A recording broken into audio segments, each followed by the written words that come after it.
Earlier today, I spoke to Andrew Dale from ECP Asset Management about the election and the financial markets. I think the market's been particularly resilient. There's a lot of uncertainty out there, not just Australia, but obviously North America and other parts of the world. And, frankly, considering all that and considering all this uncertainty and things that we're not aware of out there, it's been going pretty well. But I think, maybe things are starting to turn as we speak. So that's really my focus at the moment. Yeah, we've had some strong trading days over the past couple of weeks. The ASX up 2% in some days. Yep. A little flat today. Do you think it's just wait and see mode, see the outcome of the election before investors get some more confidence again? Look, everyone now wants to buy dips. It's the new thing. Market's off. Is it time to buy? So there's always a lot of money looking to rush those dips. But the reality of life is this is going to be a short, like a medium to longer term situation. There's some structural shifts going on in the market. There's some real uncertainties related to economic outlooks. And, you can rush around and try and buy those dips, but that's pure speculation. I think you've got to focus on investing longer term. And then that's where I'm focused. And frankly, we've got a bit of uncertainty out there, and I'm not particularly confident right now. Yeah, you look over to America, their GDP actually went backwards at an annualised rate in the March quarter. Like Americans seem to be losing a lot of confidence right now, and they're the biggest economy in the world. Yeah, look, if you look at America, there's so much mixed news and data coming out from companies. This week we had Visa, MasterCard, and we've just had Block, who owns Cash App, come out with information about the consumer.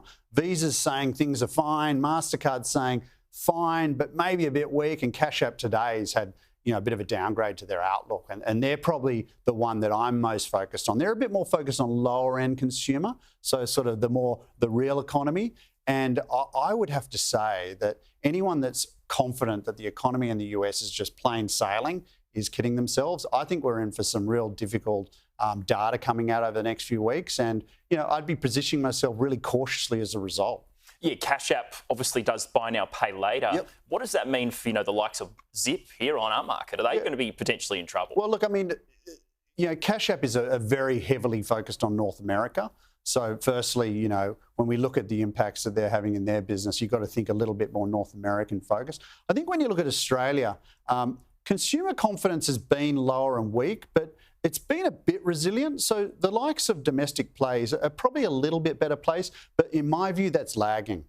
I'd be more cautious going forward. I think the lagged effects of inflation are really starting to come through and bite, and families are doing it tough. Don't forget, inflation's still going up. So the cost of things is still actually going up. Yeah. So it's gone up a lot and it's still going up. Might be slowing, but it's still hurting on everyday items for consumers. And that is going to bite and have an impact on consumer spending medium term. Yeah, interestingly, we saw sales at Coles and Woolworths actually increase this week, but we also got the inflation numbers, and inflation is now within the RBA's target band, that trim mean figure. Their cash rate decisions on the 20th of May, it looks like we can lock in another rate cut. So that should hopefully give a little bit more consumer confidence over the next month or two. Yeah, look, I think so. But, the question is how many rate cuts do we need to get that confidence up? Maybe one or two. Is it really enough considering the cost of living and all other factors in the economy? I think when you look at Coles and Woolworths, they've been quite big underperformers on a more medium, longer term backward view. And really, they're sort of defensive companies now. It's the high-end consumer stuff, which I'd be a little bit cautious on. But Coles particularly, is they've just been grinding it out and doing a good job. And I think that's starting to pay dividends. But, in terms of that confidence, I think we probably need a couple of rate cuts. Yeah. And it's also going to be contingent on what happens in North America. And, that can really quickly resolve itself. Trump has proven to be quite quick in terms of his decision making. So don't forget the American consumer is very resilient. And if they get a bit of confidence, they can start spending again. And look, another defensive asset, the healthcare sector. How do you see that faring over the next 12 to 24 months? Yeah, well, look, I think healthcare, I called it out maybe a month ago that healthcare, particularly device manufacturers, so the Cochlears, ResMeds, Fisher & Paykel's, to a lesser extent CSL, they are defensive stocks. They always have been. If you look at their earnings growth, it's still in that double-digit territory.